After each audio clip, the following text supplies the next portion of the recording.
obviously. Abdominal emergencies, okay? Physiology, pain, discomfort, blah, blah, blah. Here we go. So many organs in different areas, right?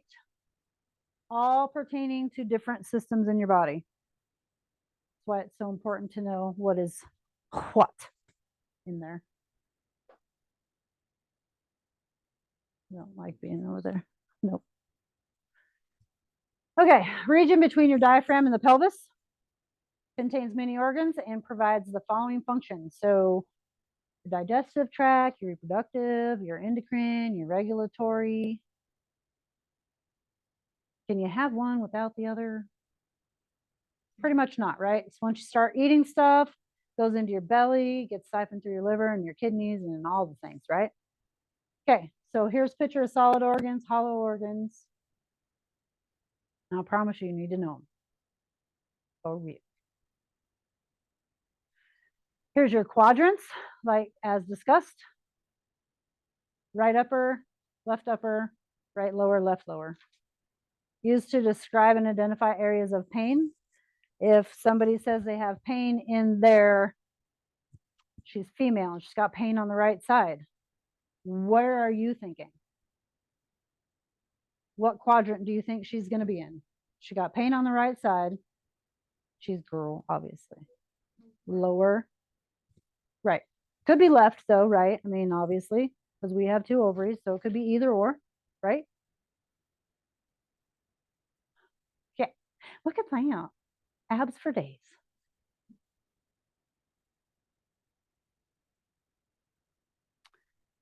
So your peritoneum, thin membrane lining the abdominal cavity and covering each organ.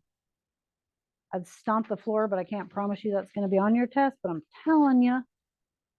The parietal peritoneum attached to the abdominal wall, and the visceral covers each organ.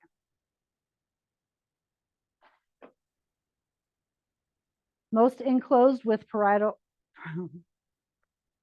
yep, peritoneum. How it's going to go all night, I promise. A few lie in the extraperitoneal space, so outside of kidneys, pancreas, part of the aorta, all lie in the retroperitoneal space behind your peritoneum. Bladder and part of the rectum lie inferior. You guys see why it's so important to know what's happening inside your guts? Those is big words. Female reproductive organs and structures lie within the abdomen and the pelvis. I was going to say the abdominal cavity because it says abdomen. Just kidding. Ovaries, fallopian tubes, and the uterus. What else is on your right lower? Appendix. So if a female walks up to you and says, I have pain in my right side way down here, you're going to be able to look at them and go, your ovaries hurt, don't they? Not necessarily. Could be something else. Okay. Large blood vessels, your aorta, your inferior vena cava, hepatic artery, splenic artery, iliac artery, and vein. Saw in there. I tried to find this picture on the Google so I could print it bigger. I couldn't find it, so you're going to have to just look in your book. And if you look closely in your book, there's a gray line. I almost didn't never see it because, you know, I don't have good eyesight. But there's a gray line here separating all of the things. Then there's a purple one.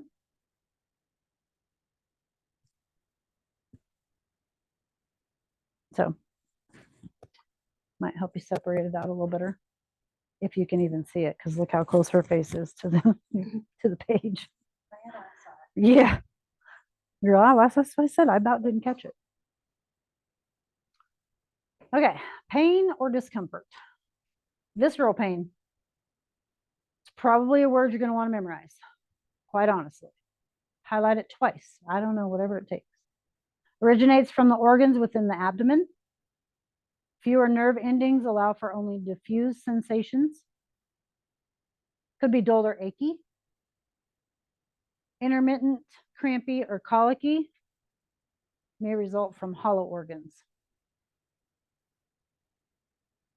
So when you eat really fast and you feel bloated, and then you start feeling like you're about ready to explode, what's in your stomach?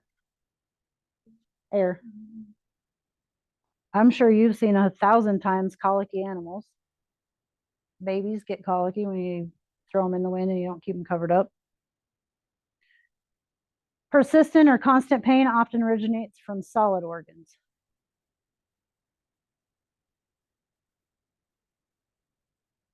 Parietal pain originates from the parietal peritoneum.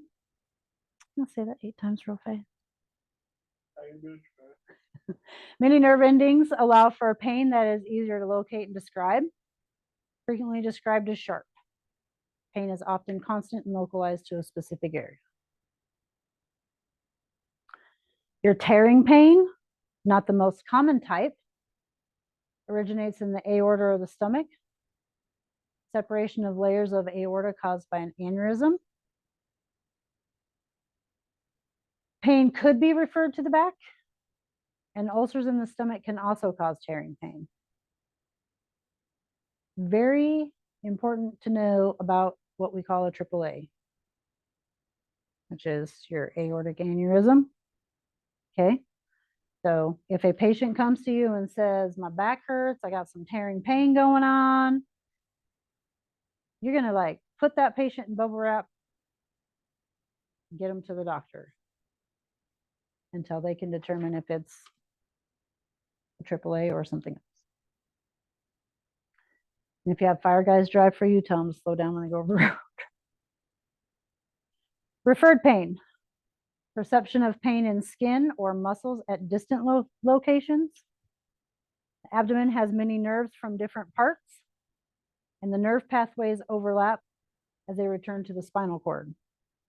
Sometimes somebody will say, man, I got pain up here, and then you'll say, stomp your foot, and they'll stomp their foot, and my appendix. Pain's elsewhere though. Maybe their appendix is first, but their pain's somewhere else. It's hard to tell sometimes. Pain sensation is transmitted from one system to another. So that's referred pain.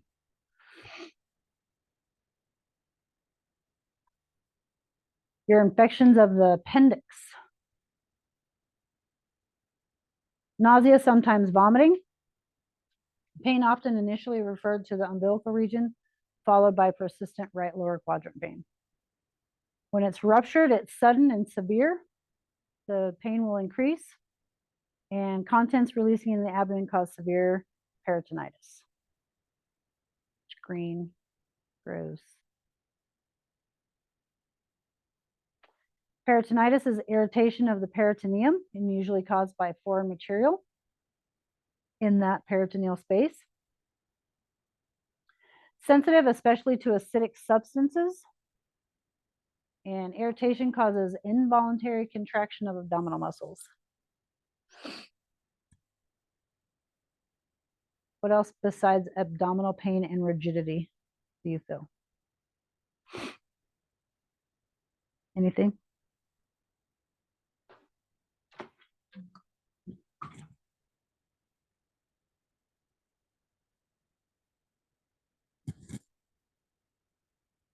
Huh? Heat? Maybe. I mean, if it's getting infected, maybe. I don't know. Depends, I guess, on how long they've been that way. Okay. Oh, shoot. I stopped myself. Stopped my ability to focus.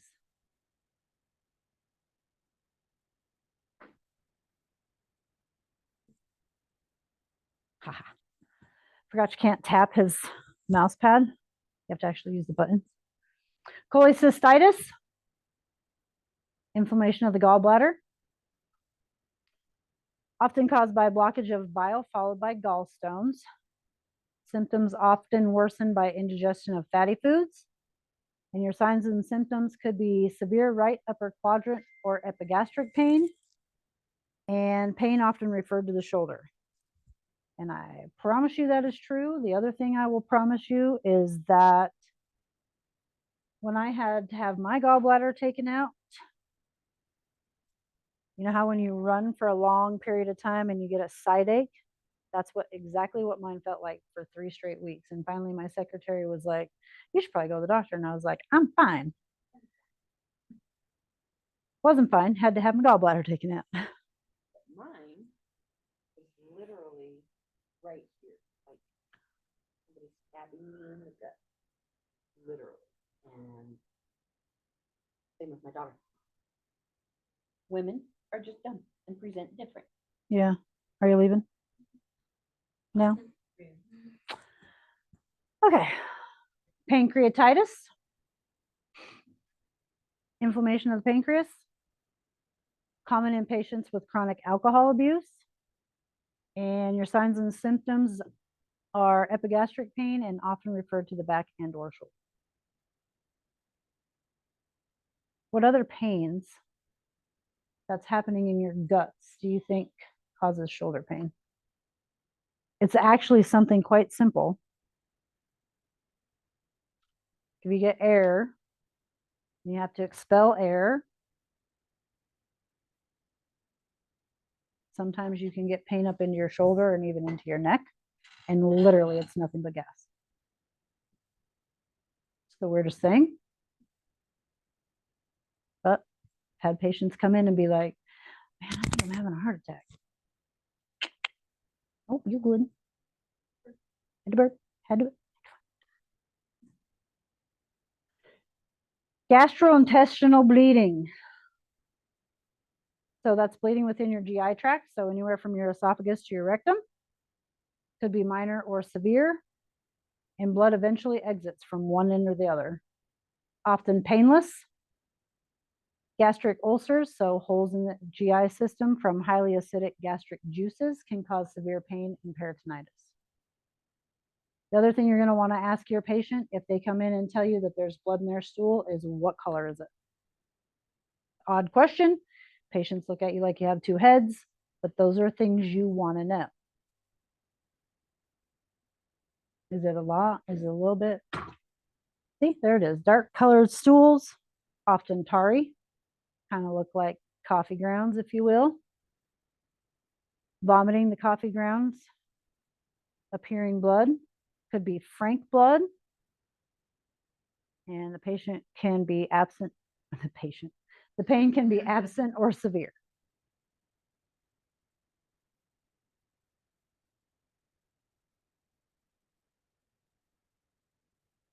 Here's your AAA we talked about. Ballooning or weakening of inner wall of the aorta. Tears and separates from the outer layers, so it's dissection. Weakened vessel bulges and may continue to grow, and it may eventually rupture. So don't be jostling. Don't be, yeah. Whew. Okay. Jostling your patients around. Signs and symptoms, so progressive, often sharp or tearing abdominal pain, frequently radiates to the back. The rupture causes rapid onset of excruciating abdominal and back pain. Signs of shock will usually present, and the inequality in pedal pulses. Be checking those the second they tell you they have tearing pain, so you can know about how far along you are. Hernias. Are you guys familiar? Anybody seen a hernia before? Okay. Hole in the muscle layer of the abdominal wall, allowing tissue or parts of the organs to protrude up against the skin. May be precipitated by heavy lifting. May cause strangulation of tissue or bowel obstruction, and requires transport to the hospital for evaluation.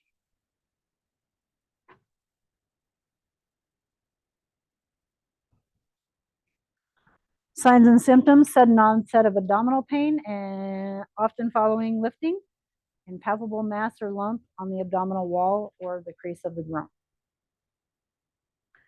So inguinal hernias are in the groin area and they can get quite large. Sometimes they're painful, sometimes they're not, sometimes they need removed, sometimes they don't.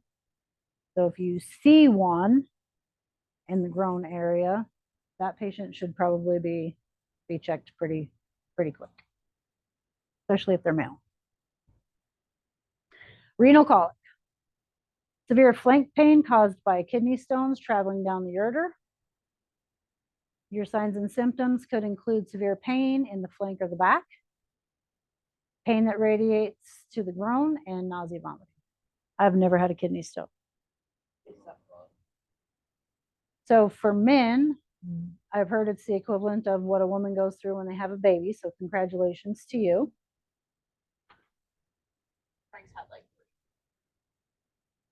So Frank's had, I mean, tell him congratulations. Now you know what mom felt like. He'll be appreciative of it.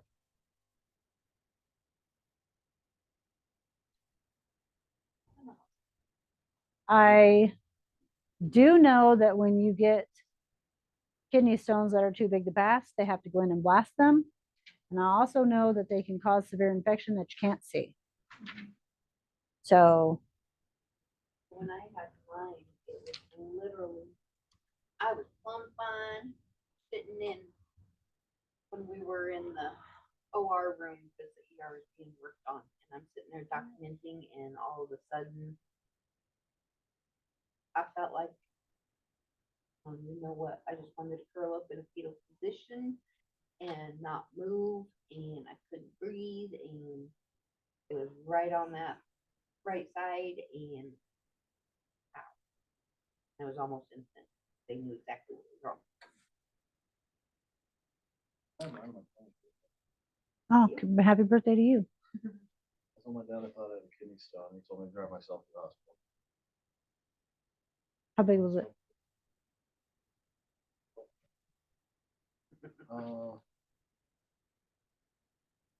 That, like that. Okay, sounds great. Oh, they dosed me up with morphine. I didn't feel it pass. Oh, good job. Happy birthday to me. Yep. Cardiac involvement. Pain from, what's a myocardial infarction, Hannah? What's a myocardial infarction?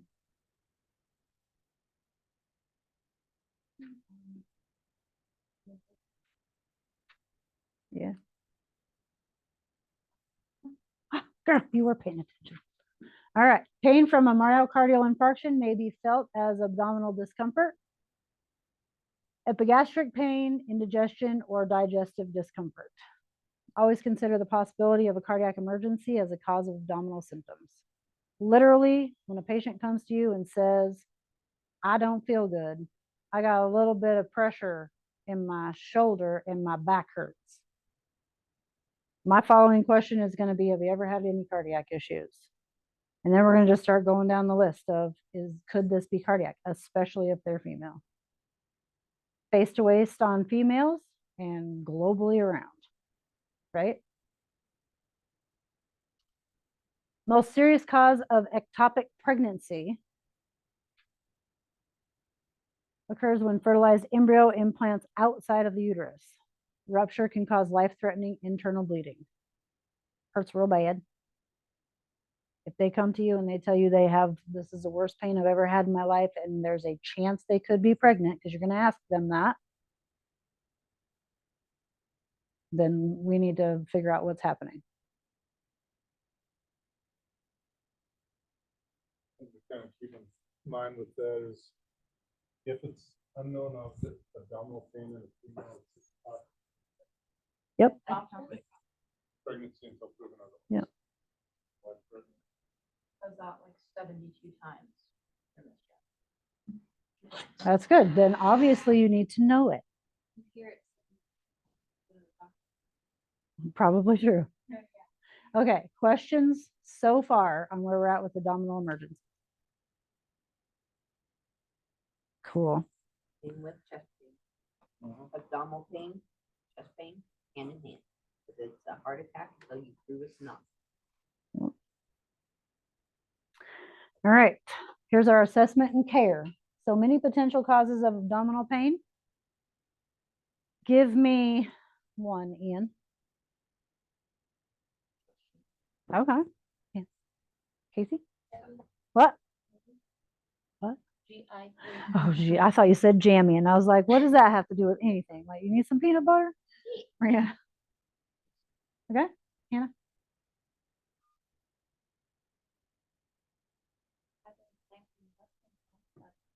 I bet it didn't. Danny? Okay, cool. Your role is not to diagnose. We do it. That doesn't mean we're going to fix the patient, but we need to still have a differential diagnosis on hand, right? Like she said, if it's abdominal pain and she's female, could it still be a cardiac arrest or a heart attack? You know what I'm saying? Am I? Holy crap. I just need to go home and go to bed. Okay. Could still be a heart attack, right? We don't know. Maybe it's their appendix. Focus efforts. So perform a thorough secondary assessment and identify serious or life-threatening conditions.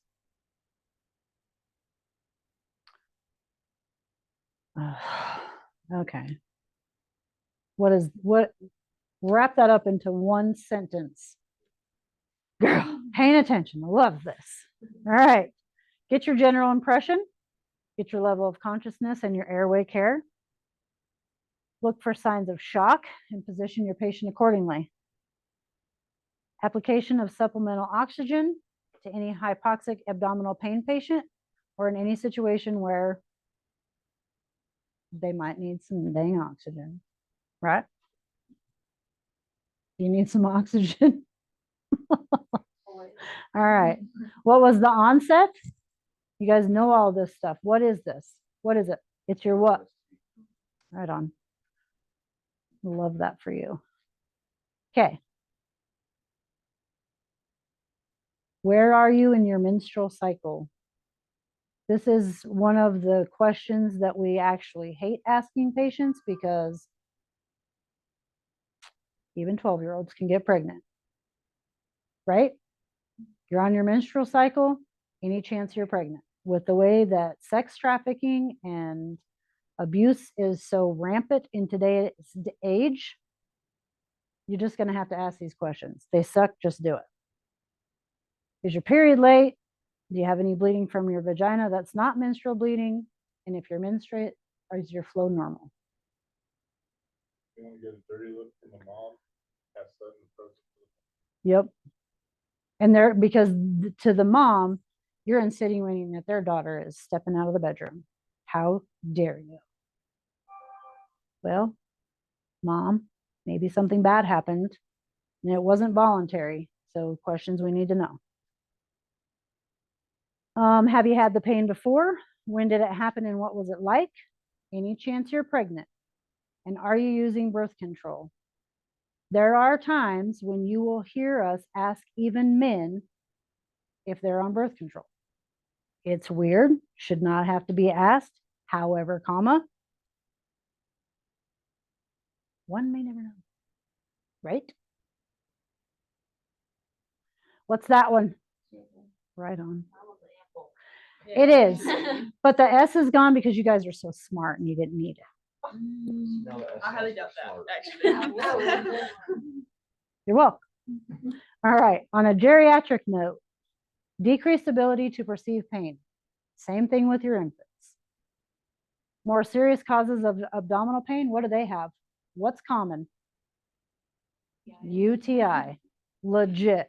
The first thing that popped in. There's no getting out of it. Like literally, you look at an old person, you're like, oh, you have abdominal pain? Okay.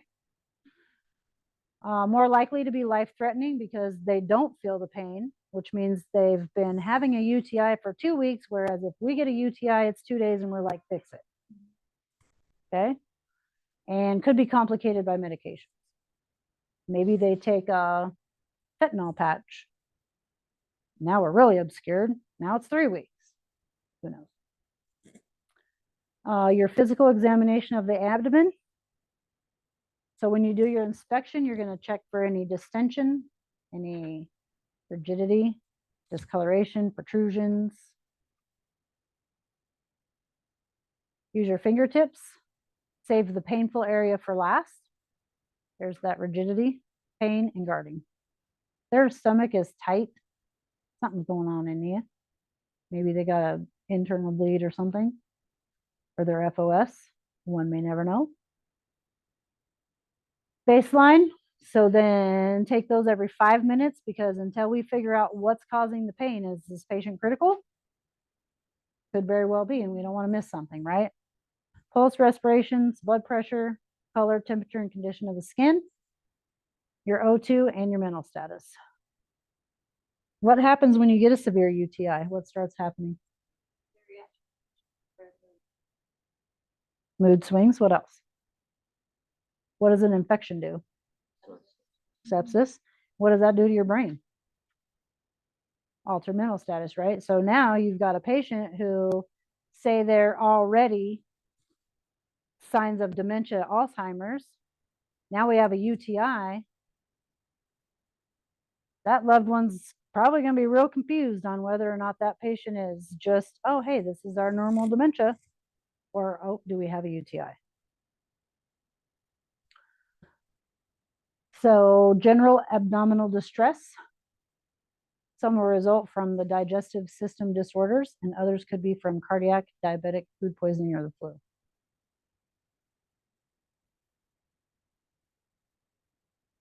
There's a lot of, I can't say a lot, diabetic patients get, and not just them, but they're prone, I guess is what I should say, get gastroparesis, which means they can, wreaks havoc on their system.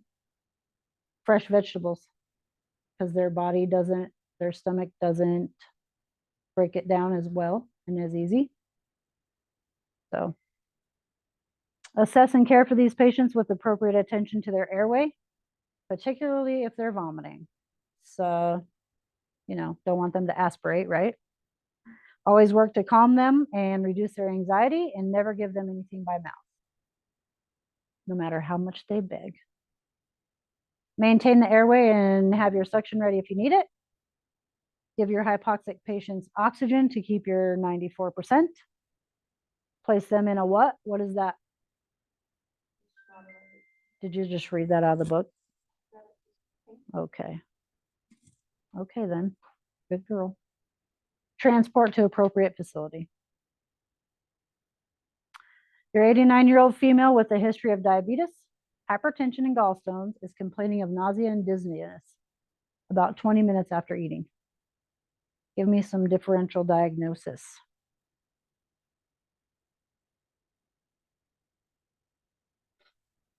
What could be happening with her? She could have pissed it off. What'd she eat? Yeah, maybe she had a cheeseburger from McDick's. Maybe. Yeah. Yeah. What? Could be her blood sugar. Could it be her hypertension? What's hypertension? Could it be her blood pressure? Make you feel like crap. So maybe it's all of the things. She's 89. Who knows? Right? She probably what? You don't like liver? Get out. I'll go with All right. it. So what are your concerns for this patient? Gonna get a blood sugar? Sure. You can get your vitals for sure. You're definitely gonna check to see if it's a diabetic emergency. How will you know if it's something to do with her heart? Yeah, but that don't mean she's having something wrong with her heart.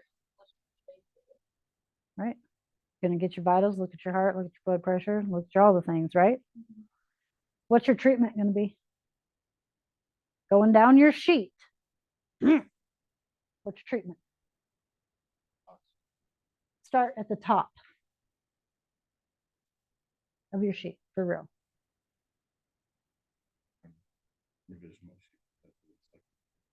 Very typical. Yeah, you want me to start it with Brianna? What's the next one? Oh, crap. You just threw this one. Yep. That's why you guys gotta learn your sheet. General impression. Okay.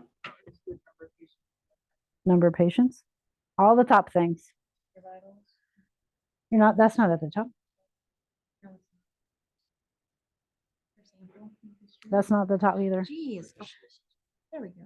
I mean, Come back to me when it's the bottom of the page. okay, we'll call for ALS. What else you gonna do? Oh, gosh, dang. I didn't think we was ever gonna get there. She's talking to us. She's fine. What else are you gonna do for her? She's 89. What are you gonna make sure she hasn't done? I mean, maybe, but it's at the top of your sheet. Falling down. Them See? old people are wobbly. I'm literally, who do you think we do the most lift assists on? It's not a newborn. So there's that. All right. I did kind of throw you guys for a little bit of a loop. Yeah. Okay. Let's see. X.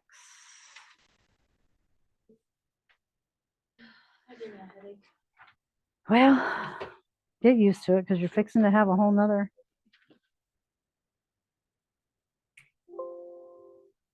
I'm so sorry, my dear. I was not paying attention. Run that by me one more time. Remember that. But you have to hit. Yep, that. All right, here we go. We're gonna rock and roll. Everybody move, yeah. It's 51 slides. We can do this. That's not. That's 51 slides. 51 slides. I know. It's very okay. So here's our blood.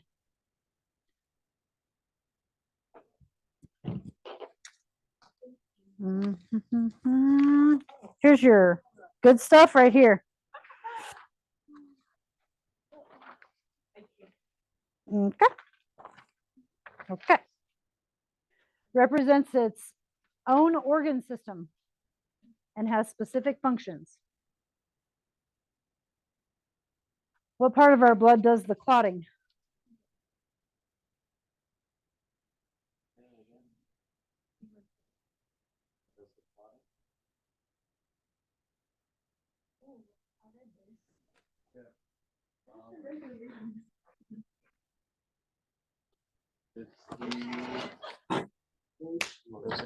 You're good. You're good. What? Okay. What's our who does the delivery of oxygen? You really did go to the corner. Removal of carbon dioxide from the cells. And removal and delivery of other waste products to organs that filtrate and remove them.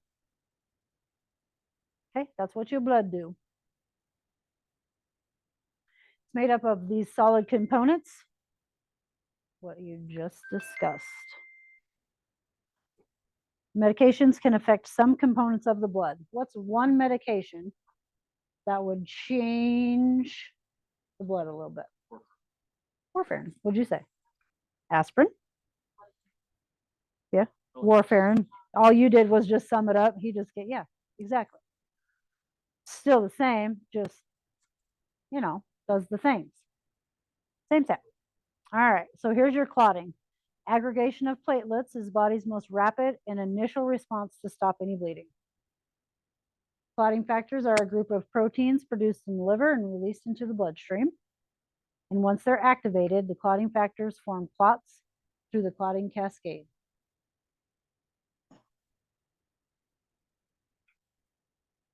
Coagulopathies. Abnormal clotting of blood can occur when the body forms clots too readily or the patient clots too slowly. Certain diseases make patients prone to poor clotting. So advanced liver disease, hemophilia, and von Willebrand disease. Right. All right. These patients, there are certain medical conditions in which the normal ability to form clots can worsen the patient's disease, and patients with prescribed blood thinners more prone to have life-threatening bleeding when injured than patients not on these medications. What age group is the vast majority of people who take blood thinners? No, your geriatric patients, yeah. All right, Your emergency treatment, take your standard precautions, perform your primary assessment and treat any life threats. Obtain a history from the patient. If you can't get it from the patient, get it from the RP or the healthcare provider, whichever, to identify which specific blood thinning medication they're taking, or if they have any bleeding disorders, and notify the hospital as soon as possible. If we show up to an elderly male who fell off the ladder and he's bleeding profusely and his wife says he takes Eliquis, we gonna load and go? Probably, right? Sir, So, something like that, is that not a situation where you would use to try and possibly just you still could have a have, I chance? think it would depend, honestly. But you can have some profuse bleeding on an elderly patient on just a skin tear if they're on a blood thinner. So best just to do your direct pressure at that point, I feel. Right? When you come into your quick thoughts and stuff like that, they can be beneficial for deep cuts on someone with clotting disorder, superficial wasting. Yeah. A very expensive dressing. So I just use 4x4s, direct pressure. I would say if it's a good trauma, I mean, yeah, obviously you're going to treat it the same, right? Just know that it's going to be bleeding more profusely. Just to know if like the mix of the blood thinner, the clotting agent. It will help on severe bleeding, but what you're looking at is if it's superficial and it's just bleeding a lot, you're going to stop it with the 4x4s on, and then a lot of pressure. Don't want to cut the circulation off, but good tight pressing where you still have circulation going. Just 20 cents on a couple of 4x4s or $13 on a quick clot dressing. Not bringing price into it, but that's what you're looking at. You're wasting a dressing on a superficial. Deep wound, pack it with quick clot dressing and go from there. No. I guess the point I'm trying to make is on these patients with blood thinning medication, it's going to look like it's trauma when it's just really something just to put a 4x4 on, like what Jim said. So you're still going to treat accordingly, right? Monitor the patient for the developed signs and symptoms of shock or decreasing mental status. Administer your oxygen. Patient appears to be in shock or has a decreased mental status, and transport. Same thing you do for all your other patients, right? Seeing a trend here. Anemia, lack of normal amount of red blood cells in circulation. Acute anemia is sudden blood loss, and chronic anemia is recurrent heavy menstrual periods, slow gastrointestinal bleeding, and diseases affecting bone marrow or structure of the hemoglobin.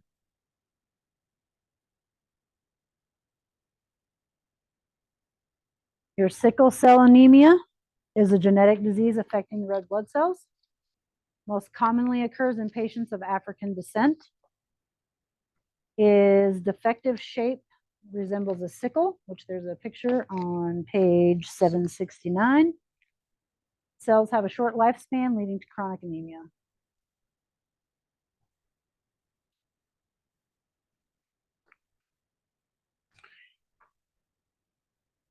Your complications include destruction of the spleen, sickle pain crisis, acute chest syndrome, priapism, stroke, and jaundice, which I believe on 768 is pale conjunctiva for the patient who has severe chronic anemia. So he looking like he got the bad eye all the time. It's estimated that 1 in 13 African Americans has the sickle cell trait, and trait doesn't always lead to complications, but so possible to lead a normal life. administer oxygen, monitor for inadequate respirations and signs of hypoperfusion, and transport to a stroke center if a stroke is suspected. All the things you already do. Questions about the hematologic disorders. Your blood. Want to suck your blood. All right. Renal. You guys ready for some renal? I don't know that you have. Oh, yeah, you do. You got a little human. Got a little human on the back. All right. 2 kidneys, 2 ureters, 1 urethra. Kidneys are essential to filter your blood, remove certain waste products, excessive salts, and excessive fluid, and maintain a fluid balance. Diseases affect many different portions and range from minor to life-threatening. What was that for? Big yawn. Oh, okay. Questions about that? It's pretty short, sweet, and to the point. UTIs, most common disease, affects the renal and urinary system, caused by bacteria, usually limited to the bladder, causes pain and frequent urination, and if left untreated, can result in pyelonephritis. UTI ascends up ureter into the kidneys.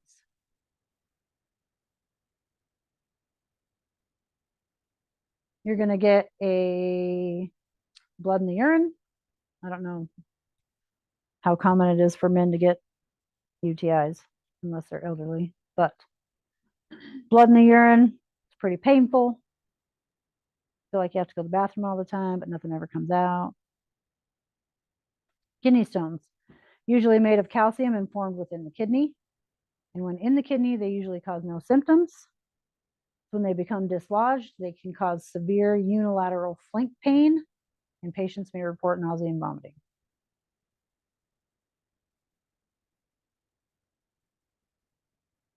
Patients with urinary catheters so prone to UTIs.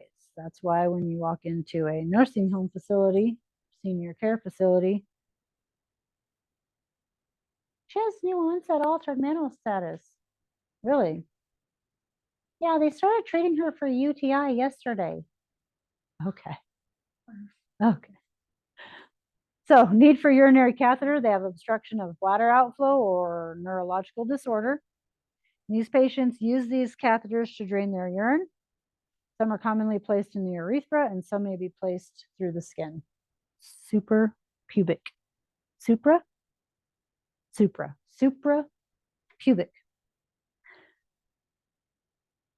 Renal failure occurs when the kidneys lose the ability to adequately filter and remove toxins. An acute failure typically results from shock or toxic ingestion, and chronic failure may be inherited or secondary to damage from uncontrolled diabetes or hypertension. That's why it is so important when you ask your patients, is there any reason why I can't what? Our baby boy's growing up so fast. Is there any reason why we can't take a blood pressure on either arm? There's 2 reasons why we want to ask that question. Dialysis, fistula is one. What's the other one? Breast cancer. Good job. All right. Good job. End-stage renal disease. So there's your ESRD. That is on your key terms.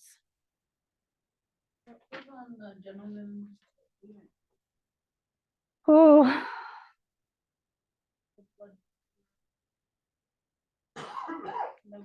Oh, no baked cookies. I should have led with that. What do you mean? What was wrong with him? What do you mean? I couldn't take his blood pressure on. Oh, did he have cancer in his arm? Yes. He had that's how he checks his blood sugar. Oh, the little. Yeah. Yep. Yeah. Great. It took me a minute. You're drawing me back. Requires dialysis, hemodialysis, or peritoneal dialysis. 90% receive hemodialysis in specialty centers. Some people do dialysis at home. kind of creeps me out a little. Vast majority of more than 450,000 Americans are on dialysis. Treated in dialysis centers undergo 3 treatments a week, each lasting 3 to 4 hours. I lived that life. That is extremely accurate. Only 8% treat themselves at home, and your ESRD patients only rely on EMS for transport to and from dialysis. Why? Like, It's not a very sterile environment, or they don't have the capabilities, or they live alone and they can't do it by themselves, or whatever. It's just a much safer place for them to do it in a center. That makes sense. How It we just, do. it takes up so much. Right. I feel like if my life is gonna end, if I don't, I'm gonna I Yeah. want it done Yeah. right. go hang out with the doctors for 3 to 4 hours. Right. Yeah. Social hour. Sometimes. All right, hemodialysis. Your patient is connected to a machine that pumps the blood through specialized filters. 2 large catheters create a circuit by which the blood is removed from the body, filtered, and then returned. So in your book is a picture, looks exactly like that.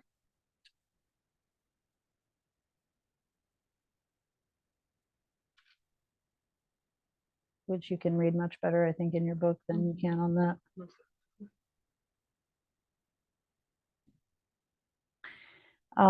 Two types of access to blood circulation, a 2-port catheter or AV fistula. That's the reason why you can't take blood pressure. Okay. Characteristic thrill when palpated. When I was in that life, I could put a pillow on the arm and put my head on the pillow and I could still hear the heartbeat. That's how powerful that fistula is. You can feel it, you can hear it. It's actually pretty awesome. Huh? Kinda cool. Kind of cool. And that- It can also be placed. Okay. Yes, it can. Yep, 2-port catheter for hemodialysis in a major vein of the torso. So yes, it can. Okay. There's a fistula. It's almost like a perfect horseshoe on that guy. All right, peritoneal dialysis uses the peritoneal cavity's large surface area. Special fluid infused into the abdominal cavity and left for several hours to absorb waste and excess fluid. Then the fluid is removed and discarded. Continuous ambulatory peritoneal dialysis, so your CAPD, that is in your key terms.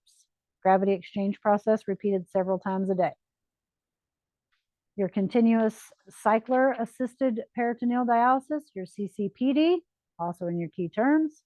Machine used to fill an empty abdominal cavity while the person sleeps.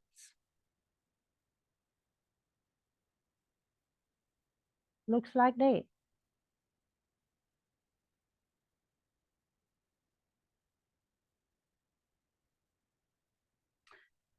All right, you guys good? Doing swell? Medical emergencies encountered in patients with ESRD can be broadly divided into 2 groups. Those that arise from the loss of normal kidney function and those that are complications of their dialysis treatment.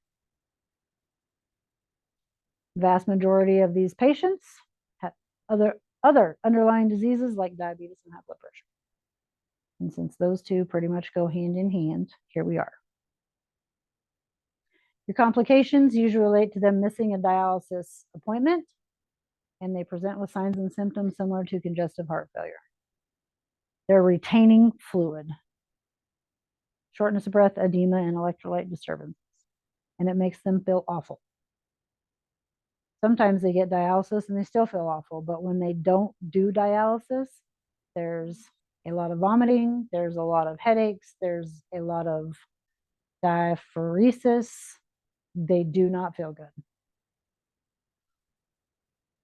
All right, if they've missed the dialysis, assess the ABCs, get your vitals, put them in a position of comfort, give them the oxygen, consider the CPAP. What's the CPAP going to do? It's going to make it easier for them to breathe, yeah? Monitor vital signs closely and have your AED ready and transport to the facility capable of dialysis. Is that where we're going to take our patients straight from home? No. You looking? The Wyoming Nephrology is up on the hill. You know where the Motel 6 is, down by the event center? Yep, it's right across the way. They could have bleeding from that fistula site, clotting and loss of function of the fistula, or bacterial infection, and it's contaminated. Peritonitis. Had a patient that,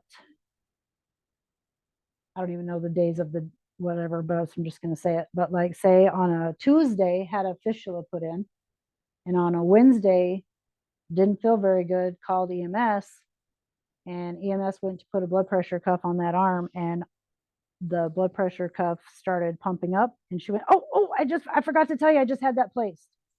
So even those patients who have those fistulas don't remember when it right happens. That's why it's so important to ask them if there's any reason why you can or can't take a blood pressure.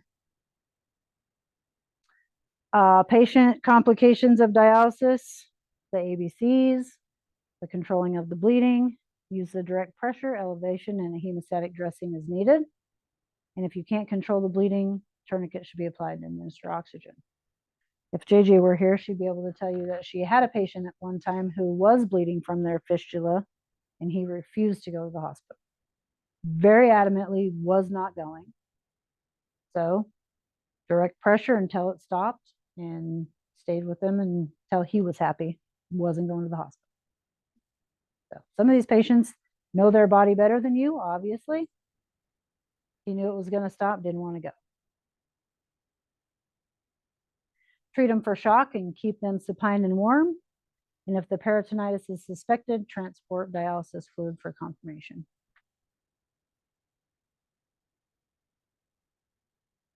Your transplant patients, kidneys are the most commonly transplanted organs, approximately 21,000 transplants a year. Patients spend their lives on special class of drugs, so they're immunosuppressant drugs. Helps prevent the organ from rejection and increase susceptibility to infections. Their immune system is now turned to shit. Look at there, you guys survived.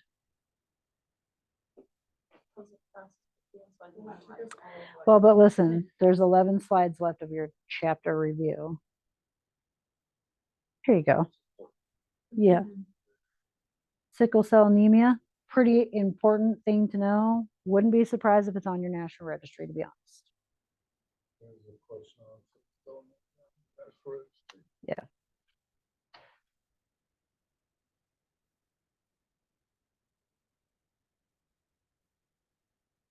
Questions about your renal failure or your renal, what is it?